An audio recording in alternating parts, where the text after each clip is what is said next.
Buenos días a todos. Estamos contentos de estar en la casa de Dios. Estoy recordando que hace ya más de un año y medio estábamos estudiando el libro de Éxodo y precisamente nos habíamos quedado en esta parte. Es decir, si no se hubiera dado el estado de alarma, íbamos a estudiar las plagas. Y bueno, vino una gran plaga que dura hasta ahora, ¿verdad? Como Dios sabe. Y este texto que hemos leído es una introducción precisamente a toda esta historia que muchas personas ya conocerán. Se suele contar mucho a los niños, se suele identificar la historia de Moisés con las plagas de Egipto. Las películas, dibujos animados y todo esto usan esta parte precisamente pues para darle mucha más emoción a la historia. Es un episodio que va desde el capítulo 7 hasta el capítulo 11, son 10 plagas y supongo que de alguna manera alguien algo ha oído sobre esto. Y como siempre, cuando encontramos un episodio así, tan llamativo, pues nos preguntamos, ¿qué nos está diciendo Dios sobre esto? ¿Qué nos dice también esta mañana? Por supuesto, llama la atención que esto ocurrió pues, hace más de 3.000 años, es algo de hace mucho tiempo.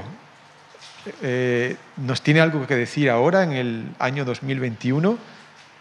Es verdad que plagas siempre ha habido, y por eso los principios que aprendemos de aquí nos pueden servir también para nuestros días. Dios, los desastres y yo. Digamos que es algo que podemos ver en todo este episodio, pero antes de ver enseñanzas más directas, podemos trazar un marco o un cuadro de todas las plagas. Es interesante cómo el autor del Éxodo, inspirado por el Espíritu Santo, divide las plagas, las 9 primeras plagas, ¿no?, en 3 grupos de 3.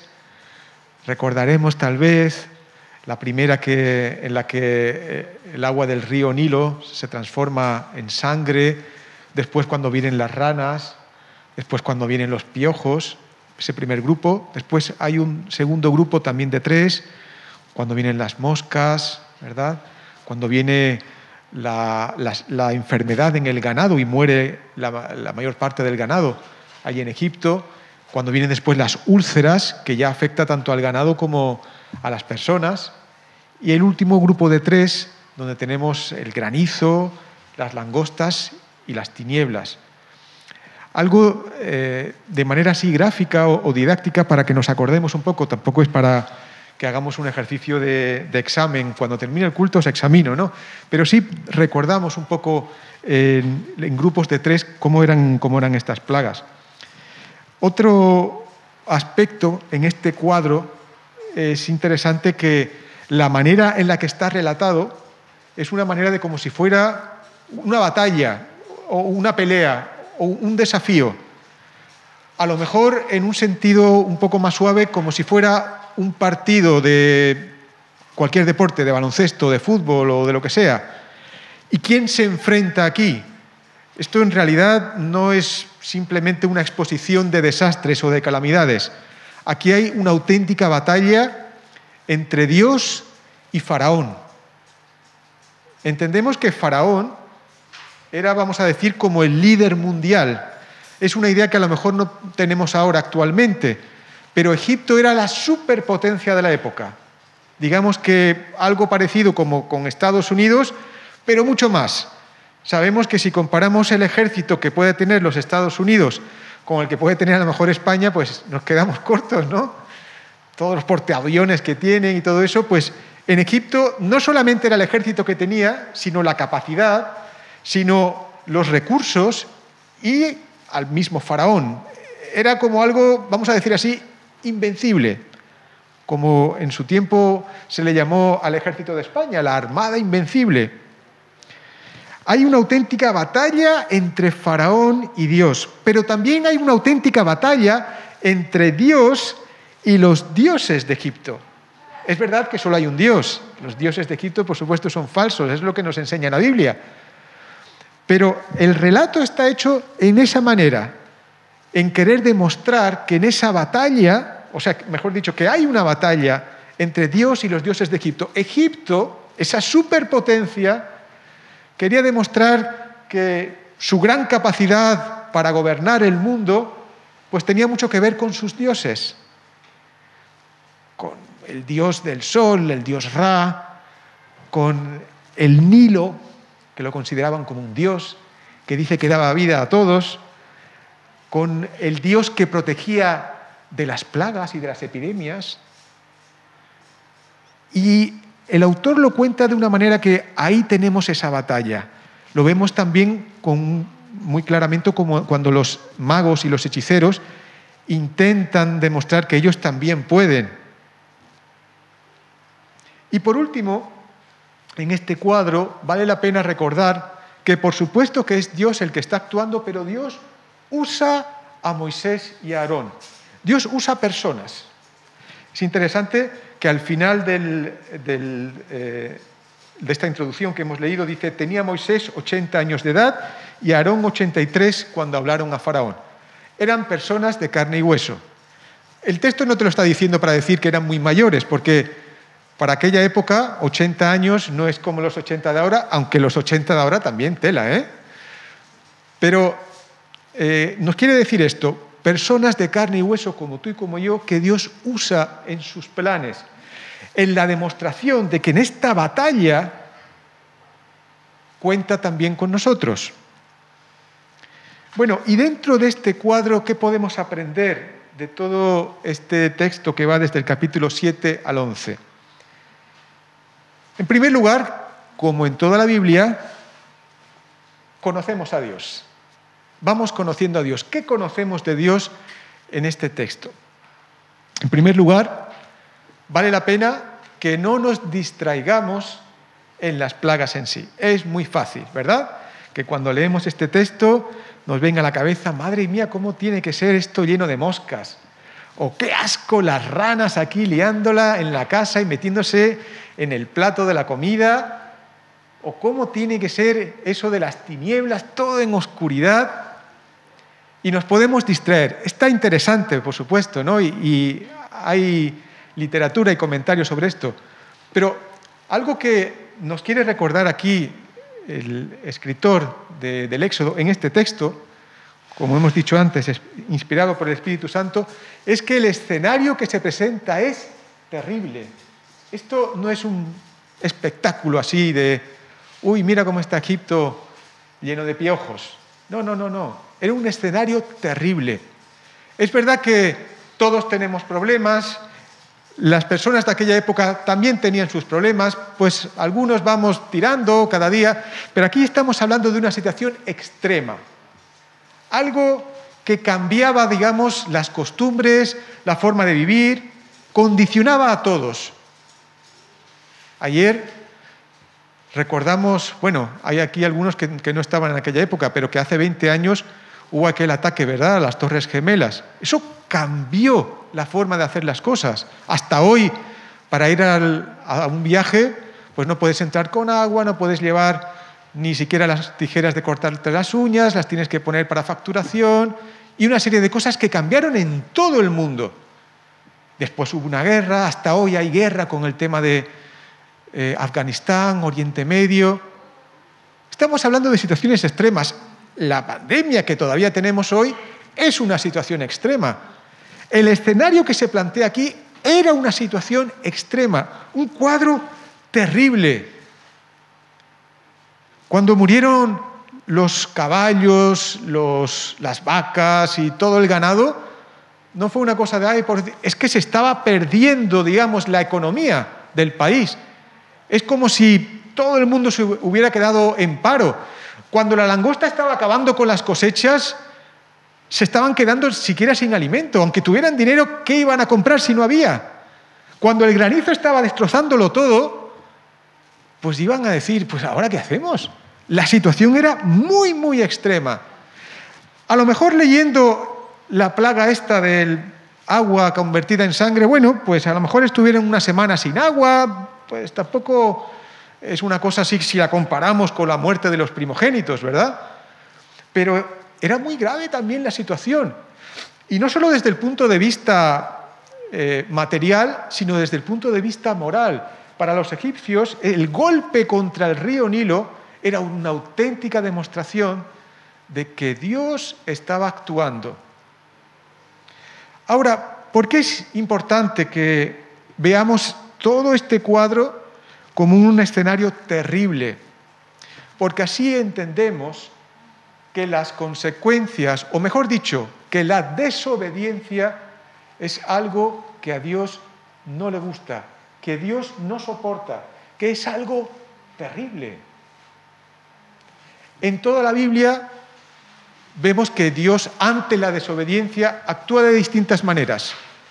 Es verdad que no siempre castiga igual, no siempre va mandando estas plagas, pero siempre vemos que Dios no soporta la desobediencia, que es algo terrible, que igualmente que ocurría aquí, igualmente le ocurrió a Ananías y Zafira, para demostrar a la iglesia en aquella época que Dios no soporta la desobediencia, no soporta el pecado. Y como consecuencia tiene que mandar un juicio. El juicio, por tanto, forma parte del Evangelio. Es algo que llama la atención. Bueno, esto, ¿por qué tiene que hablar de buenas noticias y me hablas de que Dios va a juzgar? Dios va a juzgar el pecado, la desobediencia, las cosas que hacemos que a Él no le gustan. Esto, digamos que produce la ira de Dios. Lo que pasa es que cuando se ha hablado de este asunto, la ira se ha visto como algo humano. Cuando nos enfadamos, a veces podemos hablar un poco más fuerte, a veces podemos golpear la mesa con fuerza, a veces podemos decir cosas que no deberíamos decir. Esa es la ira humana. La ira de Dios no tiene que ver con eso. La ira de Dios tiene que ver con que Él es santo. Lo hemos cantado. Y santo no quiere decir esto de la areola, sin más. No, es que Él no tiene nada que ver con el mal, con el pecado, con la desobediencia. Y por tanto, cuando esto ocurre con las personas, con sus criaturas, tiene que haber un juicio. Vivimos en un tiempo en el que esto cuesta oírlo, ¿verdad? Si decimos es que Dios está juzgando, eso depende, eso es tu manera de ver las cosas, eso ha ocurrido porque ha tenido que ocurrir, o eso es tu manera de ver las cosas. Nos cuesta, y digo no solamente el mundo, nos cuesta ver las cosas absolutas. Dios es así. No, depende de cómo tú lo digas. No. La Biblia enseña que Dios es así. Dios, ante la desobediencia, juzga. De hecho, en la Biblia podemos ver que es la primera doctrina o la primera enseñanza que se niega. Nos acordamos, ¿verdad? En el jardín del Edén, lo que le dijo la serpiente a Eva. No morirás. El juicio que había dicho Dios, si desobedecían, era que iban a morir. Y la serpiente niega el juicio.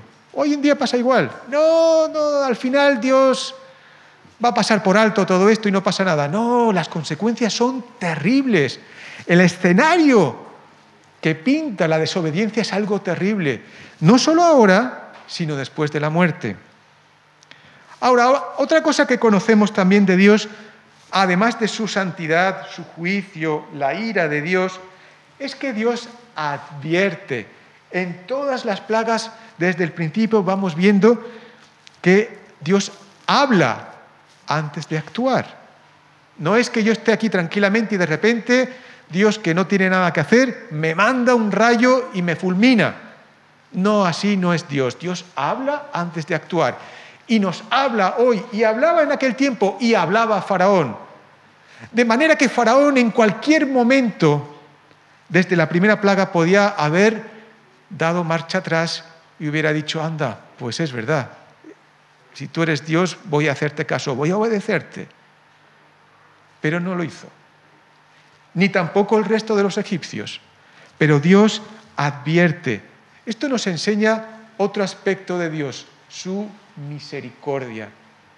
El faraón merecía esto, los egipcios merecían esto, pero Dios tenía misericordia. ¿Por qué no actuó directamente? ¿Por qué no dijo Dios, pues venga, vamos a sacarlos a todos ya? ¿O por qué no fue directamente a la plaga de la muerte de los primogénitos y ya con eso iba a conseguir que su pueblo fuera liberado? Porque Dios estaba dando tiempo para el arrepentimiento y Dios sigue dando tiempo para el arrepentimiento en nuestros días.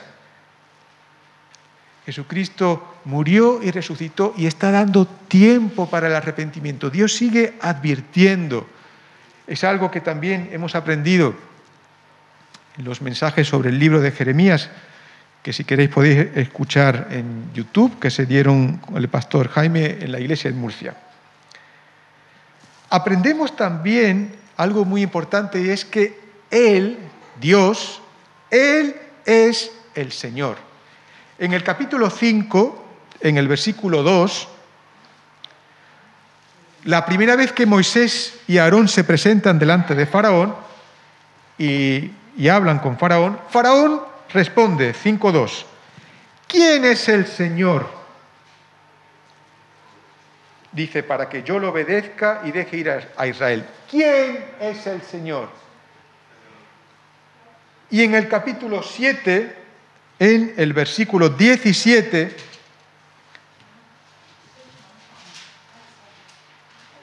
cuando el Señor está hablando sobre que iba a venir la plaga esta del agua convertida en sangre, así ha dicho el Señor, en esto conocerás que yo soy el Señor.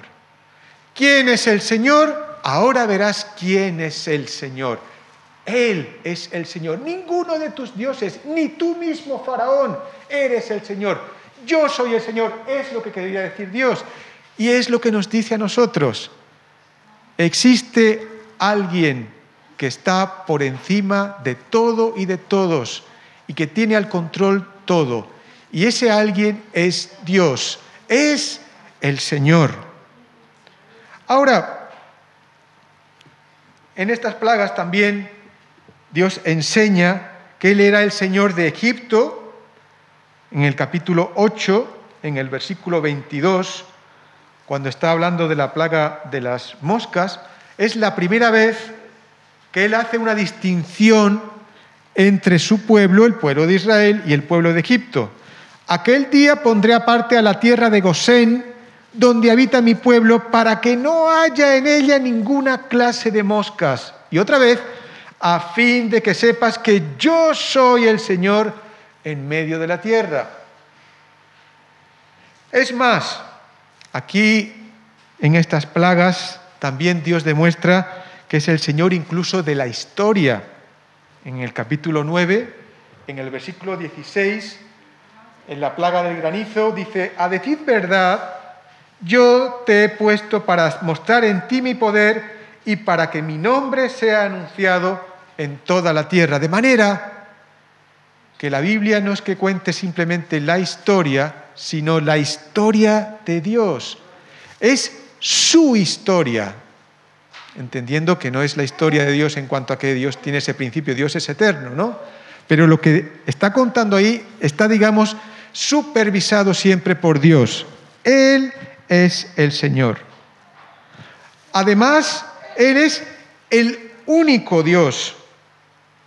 Si vemos en la plaga de las ranas, en el capítulo 8, en el versículo 10, dice, Moisés respondió, se hará conforme a tu palabra para que conozcas que no hay como el Señor nuestro Dios, no hay otro. Él es el único Dios. Y otra vez, en la plaga de granizo, en el capítulo 9, en el versículo 14, porque yo enviaré esta vez todas mis plagas sobre tu corazón, sobre tus siervos y sobre tu pueblo, para que entiendas que no hay otro como yo en toda la tierra. ¿Cuántas cosas aprendemos? No hay otro Dios, solamente Dios el Señor, que nos revela la Biblia. Ahora, además de que Él es santo tiene su ira y su juicio como consecuencia de la santidad ante la desobediencia, de que Él tiene misericordia y por tanto nos ama. Además de que sabemos que Él es el Señor, el único Dios, algo que fácilmente vemos en todas estas plagas es que Él es todopoderoso. En el capítulo 8, en el versículo 9, hay algo muy interesante. Después de esta plaga de las ranas, dice que respondió Moisés a Faraón: dígnate indicarme cuándo debo orar por ti, por tus siervos y por tu pueblo, para que las ranas se aparten de ti y de tus casas y queden solamente en el río. Mañana, dijo él. Moisés respondió: se hará conforme a tu palabra, para que conozcas que no hay como el Señor nuestro Dios. Dios marca los tiempos, todopoderoso. ¿Cuándo? Mañana. Pues mañana. Y mañana se hizo. Además, la manera que tiene el autor del Éxodo, Moisés, de contar la plaga de la langosta, en el capítulo 10, vemos cómo está la mano de Dios en todo. Dice en el capítulo 10, en el versículo 4, y si aún rehúsas dejarlo ir, mañana yo traeré sobre tu territorio una plaga de langostas. ¿Quién trajo las langostas? El Señor. En el versículo 13 dice: extendió Moisés su vara sobre la tierra de Egipto y el Señor trajo un viento del este sobre el país todo aquel día y toda aquella noche. ¿Quién trajo el viento? El Señor. Y en el versículo 19 dice: entonces el Señor trajo un fortísimo viento del oeste que se llevó la langosta y la arrojó en el Mar Rojo. ¿Quién quitó la langosta? El Señor. Él es todopoderoso. Guía el viento, cambia su dirección, se lleva la langosta. Y es muy interesante porque se han intentado hacer explicaciones científicas a todo esto. Algunas están interesantes, ¿no? Porque hay un fenómeno en el río Nilo en el que por el tipo de tierra se puede cambiar el color del agua y quedarse roja. Eso puede hacer que mueran muchos peces y eso puede atraer a las ranas y las ranas pueden atraer moscas, es verdad. Y todo eso puede dar lugar a una serie de enfermedades, plagas y todo esto. ¿Y eso qué tiene que ver con el granizo? De repente el granizo ahí, ¿qué tiene que ver? Algunos también dicen que por aquella época había un gran volcán y a lo mejor la influencia del volcán llegó a Egipto. Y entonces, ¿cómo se hacía para que lo del volcán afectase a algunos egipcios, pero a los de Israel no? Es que estaba la mano de Dios ahí. Aquí no se pretende dar una explicación científica, sino demostrar que es Dios todopoderoso. Él gobierna el universo físico, controla totalmente todo, controla el universo físico, pero también controla el universo moral. No solamente conocemos a Dios a través de este texto, sino también conocemos a las personas. Algo interesante sobre nosotros mismos, sobre las personas, es cómo se forma nuestro carácter y nuestras costumbres. Cómo empezamos a ser lo que somos o cómo adquirimos ciertos hábitos. La tendencia es decir, bueno, yo he salido a mi padre o a mi madre. Sí, hay algo genético, es cierto, pero en general, siempre digo, estas cosas se van forjando, se van, digamos, aprendiendo. Y tiene que ver de las decisiones o de las elecciones que hagamos en nuestra vida. Digamos que las decisiones que nosotros tomamos en nuestra vida dan lugar a nuestro carácter y también a nuestras costumbres. Es interesante que Dios nos ha hecho libres. Podemos tomar una decisión que nos lleve a ser de una determinada manera o de adquirir determinado hábito, o podemos tomar otra decisión que nos lleve a otro lado. Es interesante que Dios no ha dicho, tú vas a ser una persona generosa y tú vas a ser un egoísta, sino que cada uno, según las decisiones que vamos tomando, llegamos a ser quienes somos. Lo podemos ver tal vez con el vicio, por ejemplo, del tabaco. Ahora se está hablando del tema de que se está iniciando demasiado temprano y todo empieza cuando tal vez, en este caso, un chico de 12, 13 años toma la decisión de aceptar el cigarrillo y fumar. Todo empieza así. No siempre, gracias a Dios, llega a adquirir ese hábito, pero muchas veces sí. También ocurre con el alcohol. Esto hablando de vicios, pero en general las costumbres, etcétera, buenas, malas, tienen que ver con las decisiones, las elecciones que nosotros tomamos. Ahora, es verdad que Dios nos da esa libertad para elegir, pero no sabemos en qué punto o en qué momento se forma o se deja de formar un hábito o un carácter. Es muy típico el tema de cuando uno sabe que tiene que adelgazar, por ejemplo, o de perder peso o de cambiar su hábito de alimentación. Y llega un momento de decir, empiezo el lunes, ¿no? No empiezo ya, voy a empezar dentro de poco. O, volviendo al tema del cigarrillo, este es el último, ¿verdad? Y a veces pues uno recae y no es tan fácil. La verdad es que no se sabe cuándo es ese momento. O, mejor dicho, nosotros no controlamos eso. ¿Cuántos casos ha habido que, bueno, lo intentaré ya para el próximo año seguro? Y puede ocurrir que en el próximo año ya llegue el infarto y ya no puedas. Puede ocurrir, ¿verdad? No somos dueños de saber en qué punto pueden cambiar o podemos dejar un vicio o una mala costumbre. Faraón estaba rechazando a Dios. Y bueno, había veces que en una plaga se daba cuenta de que la cosa podía estar mejor y decía que iba a dejar, pero después no dejaba al pueblo salir. Y otra vez, y otra vez, y otra vez. Pero llegaba un momento en que ya no había vuelta atrás.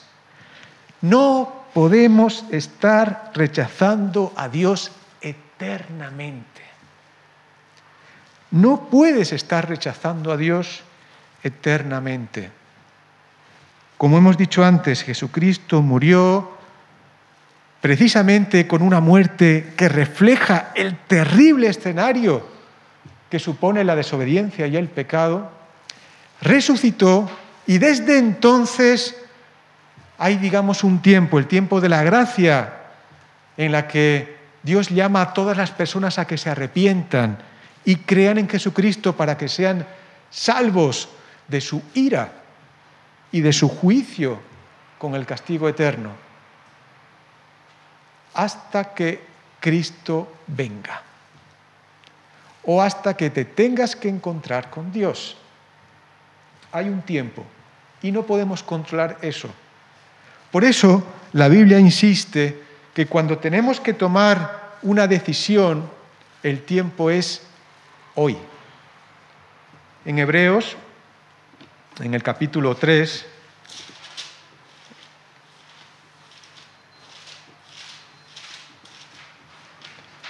en el versículo 7,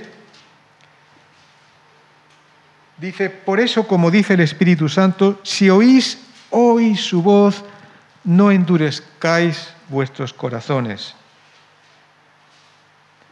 En el versículo 13 dice, antes bien, exhortaos los unos a los otros cada día mientras dura ese hoy, para que la seducción del pecado no endurezca vuestras conciencias.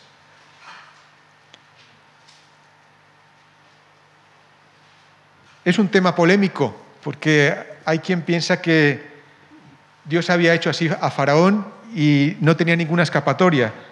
Pero si vemos en el capítulo 9 de Éxodo, en la plaga de granizo, en el versículo 34, dice, al ver Faraón que la lluvia, el granizo y los truenos habían cesado, se obstinó en pecar y endurecieron su corazón él y sus siervos. Tomó la decisión de seguir rechazando a Dios. Versículo 35. Se endureció el corazón de Faraón. O sea, primero Faraón toma la decisión de rechazar a Dios. Segundo, el corazón de Faraón o la decisión de Faraón ya está dicha. Ya no voy a seguir más a Dios. Y no dejó ir a los hijos de Israel tal como el Señor lo había dicho. Y en el capítulo 10, en el versículo 1, dice: el Señor dijo a Moisés: preséntate a Faraón porque yo he endurecido su corazón. Un corazón que él, mismo Faraón, ya había endurecido. Así que el Señor había dicho: Faraón, ya no hay vuelta atrás. Te he dado todas estas oportunidades y tú no has querido hacerme caso. Pues esto es lo que hay. Y ocurre igual. Por eso el llamamiento siempre es hoy. Ahora es el tiempo de salvación. Por supuesto que los creyentes tienen ya esta salvación para siempre y no se pierde. Pero también para los creyentes Dios llama a su obra, llama a servir. Y a veces, este no es el momento, a ver si... Ahora, cuando Dios te llama, hoy es el momento, no controlamos lo que puede pasar después. Y conociendo a las personas, no solamente vemos aquí en el tema de las plagas esta cuestión de cuándo tomar la decisión de agradar a Dios, sino vemos también la cuestión de la obediencia. ¿Cómo vemos la obediencia en todas estas plagas? La vemos en la persona de Moisés. Moisés cambió.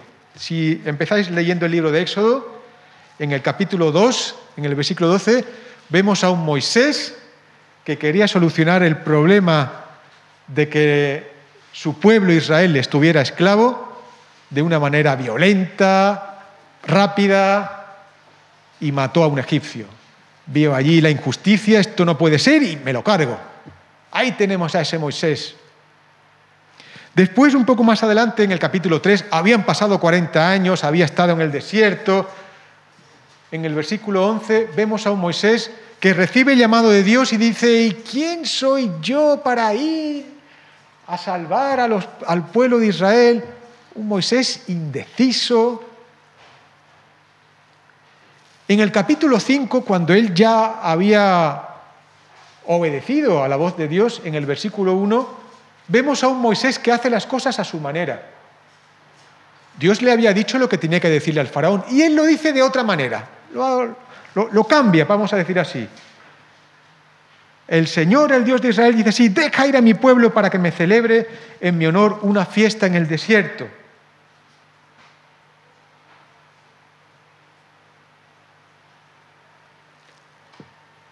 Y en todas estas plagas nos encontramos a un Moisés totalmente sumiso a la voluntad de Dios, obediente. La obediencia trae fruto. Vemos a un Moisés en el capítulo 9, versículo 5, diciendo: el Señor había fijado el plazo y dijo Moisés: mañana hará el Señor esto en la tierra, con total confianza en Dios.